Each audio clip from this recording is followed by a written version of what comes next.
아멘. 오늘 신명기 15장은 우리가 이제 강의를 하다가 15장을 넘어왔는데 상당히 난해하고 목사님들도 설교를 잘 안 하려고 그래요. 왜냐면 이게 조금 쉽지가 않은 구절이라. 근데 강의를 하다 보니까 이게 안 할 수가 없어서 제가 다시 하게 되는데 3절만 읽었지만 오늘 전체적인 이야기를 하려고 그래요. 여러분, 성경에는 숫자가 많이 나와요. 숫자가 많이 나오는데 특별히 7자가 많이 나오잖아요. 7. 7을 뭐라고 말하냐면 완전수라고 해요. 성경에 나오는 7을. 왜냐하면은 하나님이 안식할 날도 7일째 되는 날이 안식이기 때문에 천지창조를 완성했고 그 다음날 쉬는 날이잖아요. 그러니까 7을 완성의 수, 완전수라 그래요. 저는 성경을 보다 보니까 완전수라기보다는 이 7은 회복의 숫자가 더 가까운 것 같아요. 회복의 수가 7이다 라는 생각이 들어요. 왜냐하면 제가 말씀드린 것처럼 하나님의 천지를 6일 동안 창조했어요. 그리고 7일째 되는 날은 뭐라고 했습니까? 쉬라. 왜 쉬라고 그랬어요? 예배하라고. 예배하라고 쉬라고 그런 거예요. 그래서 안식일을 거룩히 지키라고 그랬지 않습니까? 자, 7일째 되는 날은 쉬는 거예요. 왜 쉬냐면 열심히 일하니까 지쳐 사람이. 그러니까 쉬면 육신이 회복되고, 그리고 하나님께 예배함으로 내 영혼이 회복돼요. 그러니까 7이라는 숫자는 회복의 숫자, 그러니까 7, 1, 회복의 숫자라는 거예요. 그런데 7일 뿐만이 아니라 일곱째 날 뿐만이 아니라 일곱째 달도 회복의 숫자예요. 왜냐하면 하나님이 주신 절기들이 있는데 절기가 일곱째 달에 절기가 굉장히 많아요. 자, 성경 먼저 보게요. 신명기 15장 1절입니다. 시작. 매 7년 끝에는 면제하라 그랬습니다. 자, 매월 일곱 번째 달에는 어떤 절기들이 있냐면 보면은 나팔절, 속죄일, 이스라엘 대속죄일이 7월 10일이에요. 그러니까 대속죄일이 뭡니까? 1년에 한 번 이스라엘 백성들이 하나님께 용서받는 날이에요. 전 나라가, 모든 백성이. 그때는 대제사장이 1년에 딱 한 번 제물을 들고 지성소로 들어가는 날이에요. 그날이 딱 대속죄일이란 말이에요. 그날이 일곱째 달이 있어. 그 달에 딱 있는 거예요. 그리고 나팔절도 있고 속죄일도 있고 장막절도 7월 달에 다 있는 거예요. 그러니까 7이라는 숫자는 회복하는, 내 죄로부터 회복되는 달, 이렇게 표현할 수 있고, 지금 읽은 말씀은 뭐라고 썼습니까? 7년 나왔어요. 7년. 일곱째 해. 7년엔 뭐라고 했습니까? 면제하라 했습니다. 7년째는 면제하는 달이다. 이렇게 성경에는 써 있어요. 자, 7년도 면제하는 날이에요. 이게 뭐냐면 우리가 흔히 아는 말 안식년이라는 말이에요. 안식년, 제가 참 재밌는 게 제가 어린 시절 때는 안식년이라는 말이 없었어요. 제가 중고등학교 다닐 때도 우리 목사님이 안식년 때문에 쉬는 걸 본 적이 없어. 신학교 가서 보니까 안식년이란 말이 조금씩 나오기 시작하더라고요. 교회 간 목사님들이 쉬기도 하는데 7년째 사역하고 1년은 쉬는 건데 목사님들이 불안하니까 1년을 못 쉬고 한 달 쉬시더라고. 그 입지가 불안한 목사님은 안식년 없이 가고, 왜냐면 안식년을 있는 동안 누구 또 데리고 올 수 있으니까 안 쉬기도 하고. 그런데 세상 사람들은 교회 그렇게 욕하면서 자기들 유리한 건 또 써. 안식년이란 말은 그들도 써. 교수님들 쉴 때 또 안식년이라 또 쉬대. 교회 욕하면서 본인들 쓸 때는 또 안식년이란 말을 써요. 저는 안식년이 있을까 없을까요? 16년째 없어요. 입지가 불안하기 때문에. 저도 안식년이 없어요. 자, 성경에 뭐라고 했습니까? 7년째는 면제하라. 근데 이 안식년은 사실은 사람에게 적용되는 게 아니라 토지에 적용되는 거예요. 자, 6년 동안 일을 하고 그 밭에서 6년 동안, 7년째는 그 밭을 놀리라 이거예요. 쉬게 하라. 왜냐하면 밭을 계속 농사를 짓게 되면, 요즘 비료가 좋으니까 땅이 좋아지지만 예전엔 비료가 없었잖아요. 그러니까 땅이 산성화가 돼요. 그 다음엔 농사가 안 돼. 그러니까 6년만 농사를 짓고 7년 때는 땅을 아무것도 건들지 말고 쉬어라. 그리고 8년째 되는 날 농사를 다시 시작하는 거예요. 그럼 땅이 1년 동안 쉬면서 다시 회복되어져요. 그러니까 안식년이라는 게 뭐냐면 회복의 시간이다라는 겁니다. 근데 토지에만 얘기하는 게 아니라 성경은 또 사람에게도 이 안식년을 적용해요. 면제하라 그랬거든요. 그래서 이 7년을 뭐라고 말하냐면 여호와의 면제년 이렇게 표현해요. 영어로는 뭐라고 하면 The Lord Release 이렇게 표현해요. 릴리스가 뭡니까? 풀어주는 거예요. 풀어주는 건 놔주는 거거든요. 그러니까 이게 뭐냐면 사람을 놔줘라 이 말이에요. 무슨 말이냐면 사람이 노예로 있다가 6년 동안 주인을 섬겨요. 그러면 7년째가 되면 릴리스, 놔줘라, 면제해줘라 이 말이에요. 그러니까 노예 생활을 청산케 해라. 그 사람이 영원히 노예가 아니라 6년 동안 주인을 섬기고 7년 때는 면제해줘라. 이게 오늘 성경에 나오는 이야기라는 거예요. 그러니까 한마디로 말하면 경제로부터 누가 또 빚을 져요? 빚을 지면 6년 동안 다 받다가 그래도 7년째에 돈을 못 갚으면 그것도 면제해 주라는 거예요. 성경에는. 그러니까 경제적으로부터 회복되어지고 신분으로부터 노예로부터 또 회복되어지는 거예요. 자유인으로서. 그러니까 7이라는 숫자는 회복의 숫자다라는 겁니다. 그러니까 의구심이 들어요. 돈을 빌려주면 성경에 보니까 7년 때면 면제해 주라 그러는데 그 모든 사람에게 다 면제해 주는 거냐? 그렇지가 않고 신앙인들끼리만 면제해 줘라.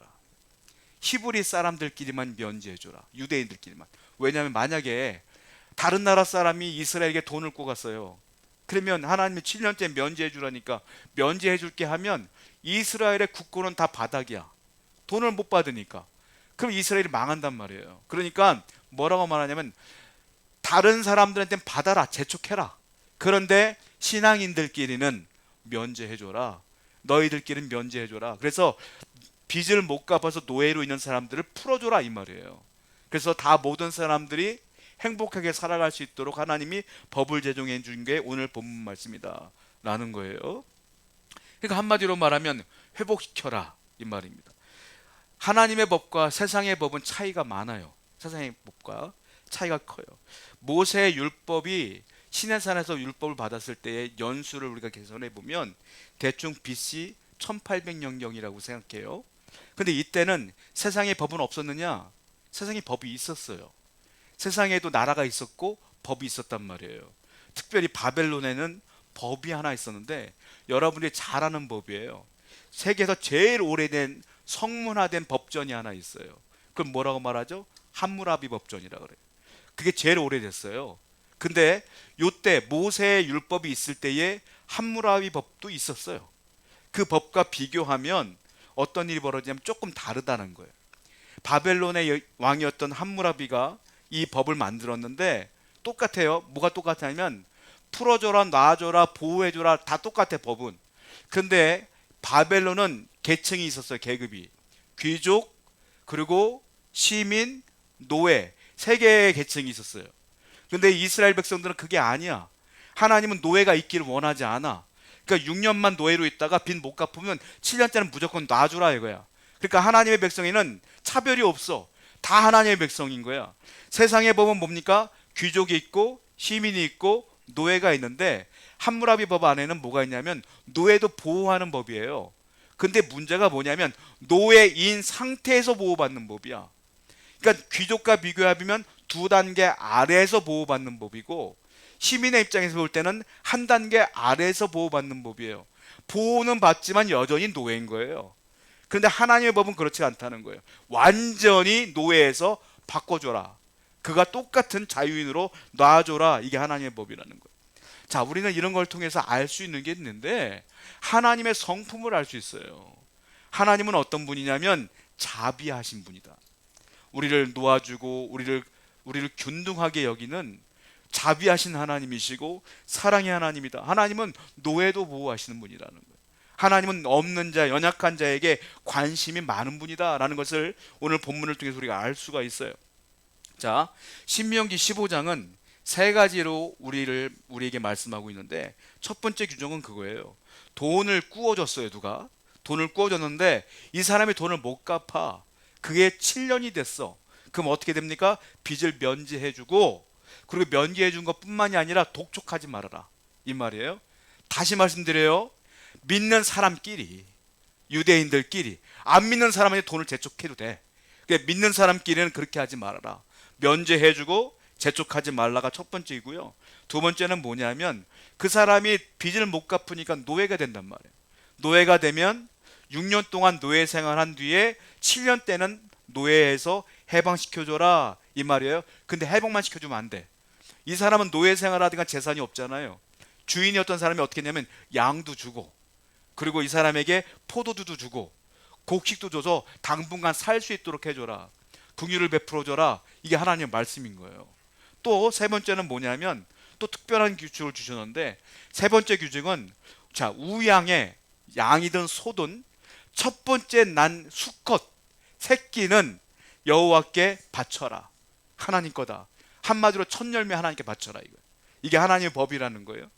세상에 보면 이해가 안 돼요. 아니, 빚을 졌으면 갚아야지 왜 그걸 면제해줘? 아니, 못 갚아서 노예가 됐으면 노예로 삼아야지 왜 그걸 풀어줘? 왜? 그리고 이상해.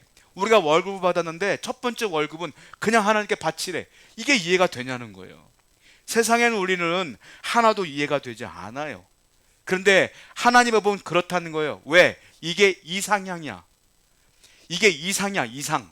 근데 성도는 누구냐면 현실을 따라 사는 존재가 아니라 하나님의 말씀하신 이상향을 따라 사는 존재가 천국 백성인 거예요. 우리의 목적은 현실을 따라가는 게 아니라 하나님의 말씀하신 이상을 따라가는 존재. 그것이 현실적이지가 않아도 그렇게 살려고 노력하는 존재가 성도다. 이거예요. 하나님은 그렇게 살라고 말씀하시는 거예요. 미국에 보면 SBC라고 하는 교단이 있어요. 그걸 한국말로 번역하면 남침내 교단이에요. 굉장히 큰 교단입니다. 정상적인 교단이에요. 근데 왜 남쪽이라는 단어가 붙었을까요? 침례 교단이면 첨례 교단인데 남침례 교단이라고 붙었어요. 왜냐하면 미국은 알고 있는 것처럼 북쪽과 남쪽이 달랐잖아요. 남북 전쟁이라는 게 있었지 않습니까? 19세기 1840년대에 노예로 인하여 갈등이 생겨요. 북쪽과 남쪽이. 남쪽은 노예를 소유하고 있고 북쪽은 노예를 왜 소유하냐는 거죠. 그래서 맨날 갈등이 벌어지다가 1860년대경에 남북 전쟁이 벌어지는 거예요. 자, 남쪽은 어쩔 수가 없어. 왜냐하면 그 사람은 다 주로 하는 게 뭐냐면 농장을 소유했거든요. 플랜테이션이라고 하는 농장이 있는데 굉장히 거대한 농장이에요. 그러니까 사람이 혼자서 농사를 지을 수가 없기 때문에 노예가 있어야 돼. 노예가 있어야지만 이 농장이 운영되니까 남부 사람들은 농장을 운영하다 보니까 노예가 있어야 되는 거예요. 근데 북부 사람들은 농장 운영을 안 해요. 주로 뭘 먹고 사냐면 공장에서 일해 살아요. 이 사람들은 공업이 발달됐어. 그러니까 북쪽에 있는, 미국의 북쪽에 있는 사람들은 노예가 필요가 없는 거야. 그러니까 맨날 그러는 거야. 너희들은 왜 노예를 소유하냐. 북쪽에 있었던 그리스도인들이 뭐라고 말하냐면, 어떻게 그리스도인들이 노예를 둘 수가 있어? 성경에는 분명히 노예를 풀어주라고 했는데 왜 너희들은 노예를 둘 수가 있어? 노예를 두는 건 그리스도인이 아니야. 그러니까 너희들부터 노예를 해방시켜야 되라고 전쟁이 벌어진 거예요. 그 남쪽과 북쪽이 전쟁이 벌어서 다행스럽게도 북쪽이 이겨서 노예제도가 없어진 거죠. 링컨은 영웅이 되고, 그래서 SBC라는 그 교단이 남쪽에 있는 교단이라는 거예요. 그래서 그런 특징이 있는 거예요. 저는 그런 생각을 해봐요. 만약에 이 사람들이 성경 말씀대로 노예를 풀어줬더라면 미국이 남북 전쟁이 없었을 것 같아. 그런데 자기들 욕심을 챙기다 보니까 이런 전쟁이 벌어진 거 아니냐. 결론적으로는 하나님 말씀대로 살다 보면 싸울 일이 없는 거예요. 하나님 말씀대로 살다 보면 실패도 없는 거예요. 근데 왜 싸우고 왜 실패하냐면 말씀대로 안 살고 내 욕심대로 사니까 갈등이 있고 싸우는 거죠. 성도는 그러므로 이게 현실적이지가 않아도 하나님의 이 상황을 따라서 살아가는 존재가 돼야 돼요. 그래야 갈등이 없고 하나님 은혜 가운데 살아갈 수가 있는 것이다 라는 거예요. 우리는 이 성품을 통해서 하나님의 마음을 알 수가 있어요. 자, 하나님이 이 말씀을 왜 줬냐면 이거예요. 너희가 내 성품을 알았지? 나는 자비의 하나님이야. 나는 갈등을 요구하는 하나님이 아니야. 그러니까 너희도, 성도인 너희도 내 성품을 좀 본받아서 이 성품대로 살아봐. 그러면 세상이 바뀔 거야. 이 말이거든요. 근데 이 성품대로 못 산다는 거예요. 여러분, 우리가 하나님의 은혜를 받을 때 뭘로 은혜를 받아요? 말씀으로 은혜를 받아요. 제가 지금 설교하는 것도 말씀을 선포하는 거고, 여러분들 설교를 듣는 것도 성경 말씀을 듣는 거예요. 그럼 믿음이 생기고 은혜가 생겨. 말씀을 들을 때 은혜가 되고 성경을 읽을 때 은혜가 받잖아요. 그러면 하나님 믿지 않는 분들은 뭘로 은혜를 받을까요? 그분들은 성경을 사지도 않았어. 성경이 읽지도 않아. 어떻게 은혜를 받을까요? 하나님 말씀에 은혜를 받은 우리가 하나님의 성품대로 바뀌어지면 그 성품대로 세상에서 살아간단 말이에요. 그러면 내 주위에 있는 하나님 안 믿는 사람들이 내 삶을 보고 하나님을 보는 거예요. 그러니까 그들에게 성경은 뭐다? 내 삶이 성경이요. 우리에게는 이 말씀이 성경이지만 세상 사람들에게는 내 삶이 성경이라고요. 그러니까 하나님께서 말씀하신 건 그거예요.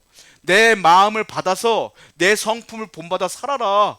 그리고 사람들에게 이 마음을, 이 뜻을 증거하라. 이 말 아니겠습니까? 자, 이 말씀을 제대로 한번 해석해 볼게요. 도대체 이게 무슨 뜻으로 하나님께서 말씀하신 걸까요? 5가지 특징이 있어요. 첫 번째는 7년이 되면 이웃에게 돈을 꾸어준 채주는 빚을 탕감하라고 말했잖아요. 빚을 받지 말라 그랬어요. 우리의 입장에서는 이해가 안 되는 거예요. 토지를 또 6년 동안 있다가 7년째는 놀게 했다가 뭐 그 사람들에게 빚을 또 받지 말고, 이해가 안 되는 거예요. 근데 이스라엘 사람들의 입장에서 볼 때 이해가 돼요. 이게 우리가 볼 때 이해가 안 되는 이 사람들은 이해가 돼요. 왜냐하면 자, 가나안 땅이 어디예요? 출애굽을 시켰어요. 하나님께서 애굽에서. 그들의 원래 그 사람은 어떤 사람이에요? 노예였어요. 노예였던 그들을 출애굽을 시켜서 40년 광야 생활 끝에 가나안 땅으로 하나님이 집어넣었어. 하나님이 약속한 땅이야. 그 땅 주인은 원래 누구 거예요? 그러니까 하나님 거예요. 원래 하나님의 땅에 이스라엘 사람들을 데리고 간 거예요.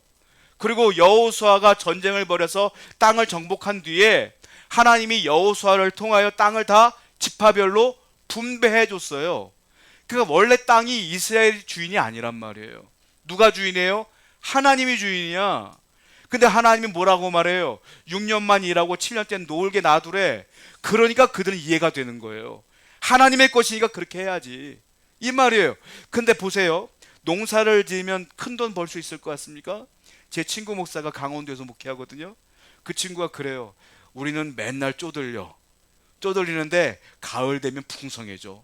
왠지 아세요? 가을이 추수하잖아. 그러니까 한 번에 11조를 내는데 그 11조가 풍성한 거야. 그 가을에 내는 11조로 1년을 산대요. 평상시에는 돈이 안 들어온대, 교회에. 근데 그 11조로 한 번에 11조를 산다는 거예요. 그러니까 농사 짓는 분들이요, 큰 돈을 벌 수가 없어요. 물론 농장이 크고 밭이 크고 그러면 큰 돈 벌겠지만 대부분이 그렇지가 않잖아요. 큰 돈을 못 벌어 사실은. 자, 이 당시에는 어때요? 농사가 잘 되지도 않을 때야. 비료도 없기 때문에 농약도 없어. 그러니까 어떻게 돼요? 자연적으로 키우다 보니까 농사가 망하기 일쑤죠. 그래, 농사를 져서 돈을 갚아야 되는데 이때 공장이 있어요? 무슨 산업단지가 있어요? 아무것도 없지. 농사 져서 돈을 갚아야지. 그 농사가 안 되니까, 돈을 못 갚으니까 노예가 되는 거예요, 자꾸. 그러니까 하나님께서 뭐라고 말해요? 노예를 삼지 말고 풀어주라. 이 말은 이 땅 원래 내 거잖아. 내 건데 왜 그 사람들 때 그 돈을 받으려고 그래? 이 말이거든. 그러니까 이스라엘 사람들은 우리가 볼 때 이해가 안 되지만 그들은 이해가 되는 거예요. 아, 그렇구나. 이게 하나님의 뜻이지. 하나님의 땅에 내가 그냥 얻어서 하는 것 뿐이지 원래 하나님 거니까 하나님 말씀대로 해야지 라는 거예요. 자, 이게 뭐냐? 천국의 예표입니다. 무슨 말이에요? 천국은 신분이 없어요. 다 똑같아. 노예도 없고 귀족도 없어. 천국은 다 그냥 하나님의 아들, 딸이야. 하나님의 땅, 이 땅에는 노예가 있으면 안 되는 거야. 그러니까 하나님이 노예를 풀어주라고 계속 그러는 거예요. 왜? 천국은 그런 곳이에요. 하나님의 마음은 그런 곳이에요. 하나님은 차별을 두지 않아. 나이 그리고 신분 차별을 두지 않아. 그러니까 천국은 그런 곳이니까 너희들은 그렇게 살아라. 아무도 차별하지 말라라고 하는 천국에 대한 예표라라는 거예요. 이스라엘만 빼고요, 나머지는 다 차별이 있었어요. 사실은 대한민국도 있었잖아요. 양반, 중인, 천민이 있었잖아요. 우리도 양반은 뭐래도 양반이야. 천민은 어떻게 태어나서 천민이야. 제가 얼마 전에 다큐멘터리 하나 봤는데 인도에 관한 다큐멘터리예요. 지금도 카스트 제도가 있어요. 없어졌다고 말해요. 정부는 없앴다고 말해요. 그런데 그들은 신분이 있어 여전히. 그리고 최천민은 천민끼리 결혼해야 돼. 안 그러면 안 돼. 자기들끼리만 결혼해야 돼. 아직도 있어. 저는 우리나라에 양반이 없어진 게 얼마나 감사한지 몰라요. 여러분, 천국은 이런 게 없다는 거예요. 하나님은 이런 게 없으니까 이때부터 하나님은, 그 당시에 대부분의 나라는 다 계급이 있었지만 그때부터 하나님은 없앤 거예요. 천국은 그런 게 없어. 저와 여러분도 사람을 볼 때 나누지 마시라고.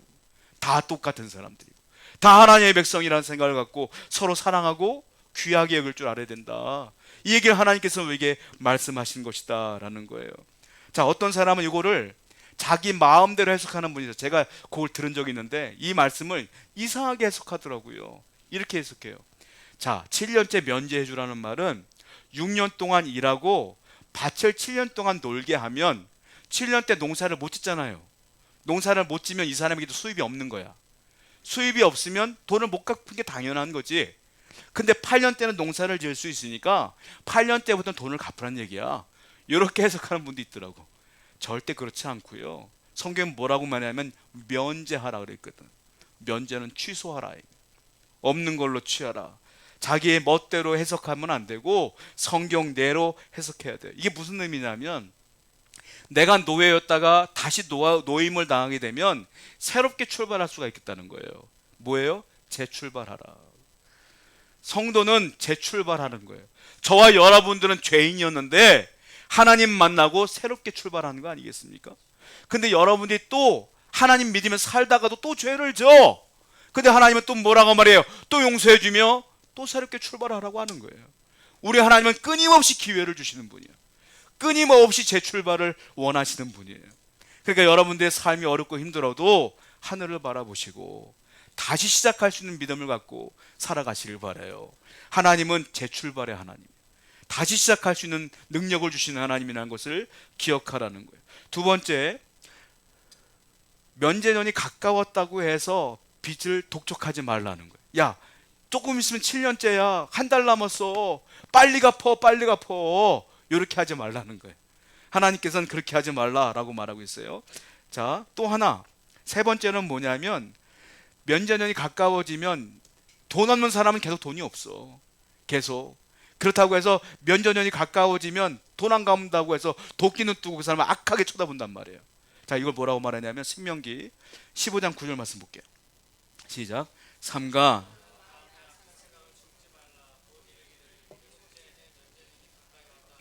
내 궁핍한 형제를 악한 눈으로 바라보며 아무것도 주지 아니하면 야, 돈 갚을라 한 달 남았어 라고 말하면서 악하게 쳐다보고 그 독촉하고 그러지 말라는 거예요. 이걸 뭐라고 말하냐면 그것이 악념이다, 악한 생각이다, 이렇게 말하고 있어요. 너의 형제에게 그렇게 하지 말아라. 그건 내가 볼 때는 악한 거야 라고 말하고 있어. 그 사람이 가난하게 먹고 살 게 없는데 자꾸 그렇게만 마음이 얼마나 힘들겠니. 절대 그렇게 하지 말아라 라고 말하고 있는 거예요. 저는 제가 지금 설교하고 있지만 사실 이해가 안 돼. 이게 왜 이런 말씀을 주시는지 이해가 안 돼요. 성경을 또 볼게요. 신명기 15장 7절 말씀이에요. 읽어보겠습니다. 시작. 네 하나님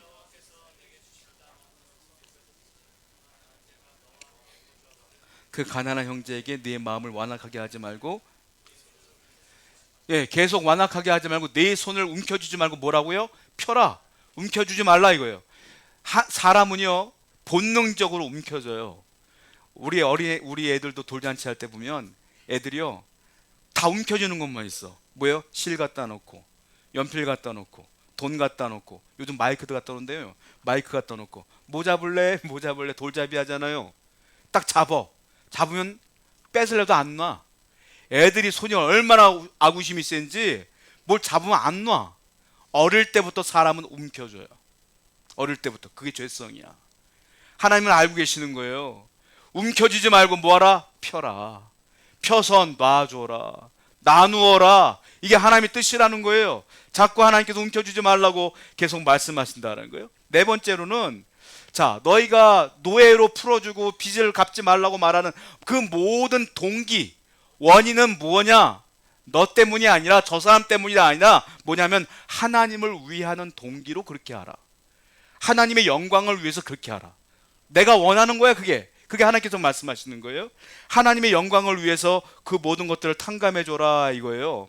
애굽에서 종되었을 때에 아무 조건 없이 너희들을 구원해 준 게 누구야? 나 여호와잖아 이 말이에요. 내가 은혜를 줬으니까 너도 은혜를 베풀어. 내가 했으니까 너도 그렇게 하는 게 맞아. 나를 보면서 나의 영광을 위해서 그렇게 하라 라고 말씀하세요. 자, 이해가 됐어요. 그런데 저는 의문점이 있어요. 이 모든 법이 돈 꿔간 사람한테 유익한 거야. 노예였던 사람한테 유익한 거예요. 그러면 돈 빌려준 사람만 손해보는 거 아니에요. 체주한테는 뭐 이익이 하나도 없어. 그러면 하나님께서 뭐라고 말할까요? 그 다음에 여기에 대한 답이 있어요. 체주한테 하는 말이 있어요. 신명기 15장 4절부터 6절 읽어볼게요. 시작.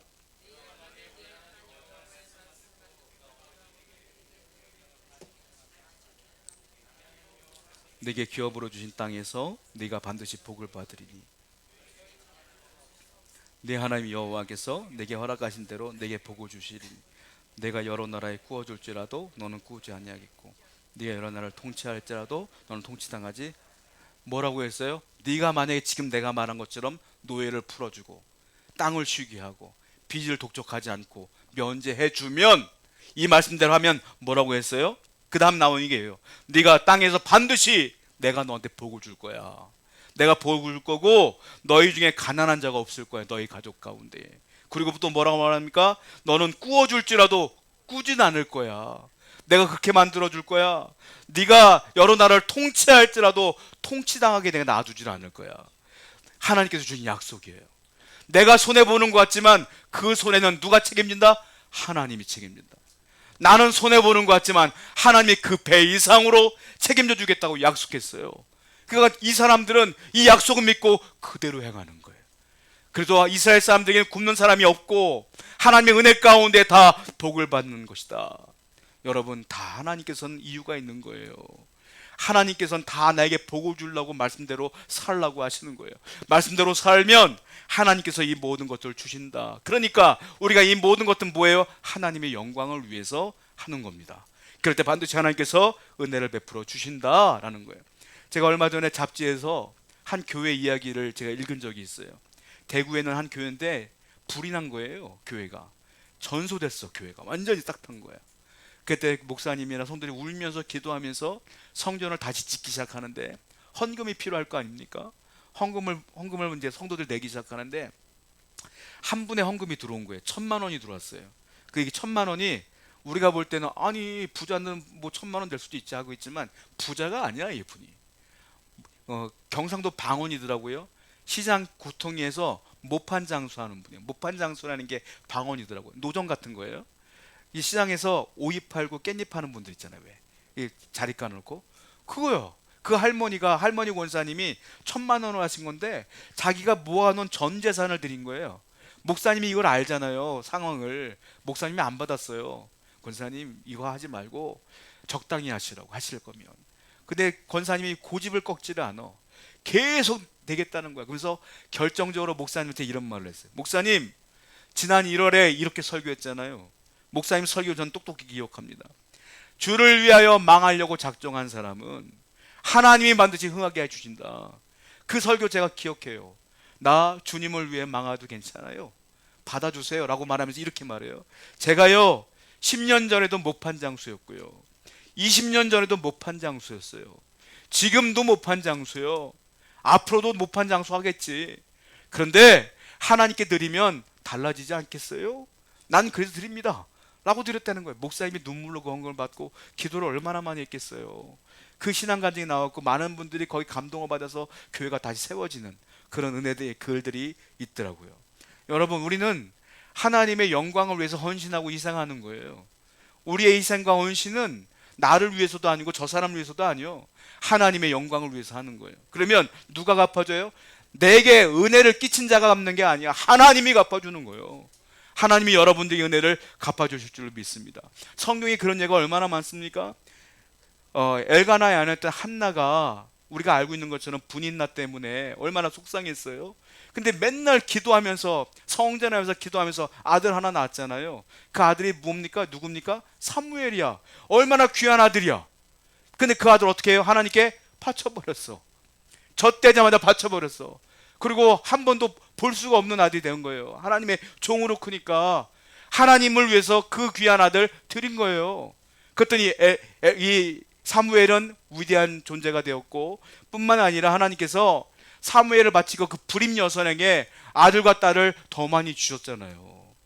얼마나 큰 은혜를 받았어요. 베다니 문둥이집에서 예수님이 설교할 때 한 여인이 귀한 옥합을 깨서 머리에 붙지 않습니까? 발에 붙지 않습니까? 자기 머리칼로 그 발을 닦지 않습니까? 얼마나 귀한 거예요. 주님을 왜 다 바쳤어? 근데 주님 뭐라고 말해요? 이 복음이 증거되는 곳마다 이 여인의 이야기를 계속해라. 얼마나 위대한 인물이 됐습니까? 하나님을 위해 흐리는 건 손해가 하나도 없어요. 다 하나님이 책임져 주셔. 나중에 12세기에 프랑스에 왈도라는 사람이 있었습니다. 이 사람은 장사꾼이에요. 이 사람이 장사꾼인데 어느 날 설교를 듣다가 은혜를 받았어. 그 설교 내용이 부자 청년이 예수님께 나와서 어떻게 하면 천국에 갈 수 있습니까? 라는 설교 내용이에요. 난 다 했어요. 아시죠? 다. 그랬더니 거기 은혜를 받은 거예요. 그 사람이 네 재물을 팔아라 했을 때 그가 고민하며 가더라. 이 부분에 은혜를 받은 거야. 왜? 이 왈도란 사람은 장사꾼이기 때문에 부자거든요. 이 사람이 생각난 거예요. 나는 다 나눠주리라. 깨닫고 자기의 재산을 나눠주기 시작해요. 그리고 이 사람의 주의 복음을 위하여 살고 성경을 읽다가 깨달은 걸 설교하기 시작해. 설교하러 막 다니는 거예요.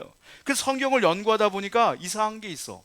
그 당시 로마 사람들, 로마 카톨릭은 면죄부라는 걸 팔았거든요. 네가 천국 가려면 이 신부님이 주는 면죄부를 사. 돈 주고 사. 그 면죄부를 돈 주고 산 사람은 구원받는 거야. 이게 이해가 됩니까? 그 성경을 보니까 그 면죄부란 말이 없어. 왈도라는 사람이 성경을 읽으니까. 그래서 이건 가짜라고 설교하기 시작했어요. 그 또 하나, 천주교는 연옥을 얘기해요. 연옥이 뭔 줄 아세요, 여러분들? 죽으면 어딜 가냐면 먼저 연옥을 가요, 여러분들이. 연옥으로는 가. 연옥 가면 여러분이 살아있는 거예요? 그럼 어떻게 하냐면 그 연옥에서 내 친척들을 위해 기도하는 거예요, 여러분들이. 죽을 때까지. 이미 죽었구나, 참. 계속 기도하는 거야. 그러면 내 가족들이 그 기도를 듣고 천국 갈 수가 있다는 거예요. 그게 없어요, 성경에 보니까. 어디 그런 게 있냐는 거죠. 그러니까 이 사람이 연옥은 없다, 면죄부는 없다, 이렇게 설교를 하니까 카톨릭에서 이단으로 정죄해버린 거예요, 왈도를. 그러고 나서 나중에 종교개혁이 벌어져요. 루터와 칼빈에 의해서 종교개혁이 벌어지는데 그 종교개혁 중에서 한 파가 왈도파예요. 이 사람을, 그 왈도파가 종교개혁에서 가장 중요한 역할을 감당해요. 맨 앞에서 하나님을 위해 다 헌신하고 버렸던 이 사람을 통하여 하나님은 이 종교를 개혁해버리고 개신교의 탄생을 이루셨다라는 거예요. 우리가 버리고 헌신하고 이상하는 것, 우리는 다 손해 갔지만 하나님은 다 기억하신다라는 거예요. 소로마가 476년에 망해요. 언제 망하냐면 게르만족들이 대이동을 하면서 이동하는 경로에 있던 그 소로마가 다 망해버려요. 그때 로마 사람들이 동쪽으로 도망가요. 동쪽에 도망가서 거기에 도시를 짓고 다시 그들의 명맥을 이어서 가는데 콘스탄티노플이라는 곳에서 그들이 살아요. 이걸 동로마라 그래요. 근데 동로마는 1453년에 망하게 됩니다. 누구한테 망하냐면 오스만 튀르크라고 하는, 세계사 배웠을 거예요. 오스만 터키. 이 사람들이 망해요. 이 콘스탄티노플을 이 사람들이 망하게 한 다음에 이름을 바꿔. 유명한 이름이에요. 비잔티움이라고 이름을 바꿔요, 이 사람들이. 돌골족이라고 기억하시는 분, 돌골족. 돌골족이 터키의 사람들을 말하는데 이 사람들이 다 망해. 이 사람들의 국교는 뭐냐면 회교야. 이슬람교란 말이에요. 자, 로마는 뭡니까? 기독교예요. 다 망했어. 서로마도 망했고 동로마도 망했고 이슬람이 정복한 거예요, 다. 정복한 뒤에 나중에 슐레이만 대제라는 사람이 왕이었는데 그 동로마에서 회교로 개종한 사람들이 있어요. 그 사람한테 물어요. 야, 너희는 기독교를 포기하고 왜 이슬람으로 개종했냐? 물어봐요. 너희들이 회교도가 됐기 때문에 너희들 죽이진 않을 거야. 근데 왜 개종했냐? 한 번이 믿는 신앙을 왜 개종해? 이거 쉬운 거 아닌데. 물어봤더니 이 기독교인들이 뭐라고 말하냐면 이슬람교인이 되어야지만 내가 일단은 목숨이 살고 두 번째 세금을 덜 내기 때문이에요. 이렇게 얘기했어요. 이걸 듣고 웃었다는 얘기를 했어요. 너희들 신앙이 진짜냐? 라고 물었다는 거예요. 여러분, 얼마나 이기적인 자기중심적인 신앙이에요. 나를 손해 안 보겠다는 거잖아. 성경 말씀은 뭐냐면 너 손해 좀 봐라가 성경 말씀이야. 너 희생 좀 해라, 헌신 좀 해라, 내가 갚아줄게가 성경 말씀이야. 근데 우린 그 말씀을 못 믿고 내가 손해 보기 싫어하는 거야. 진짜 믿음은 하나님을 믿고 손해 볼 수 있는 게 신앙이에요. 여러분들 하나님을 신뢰하시기 바라요.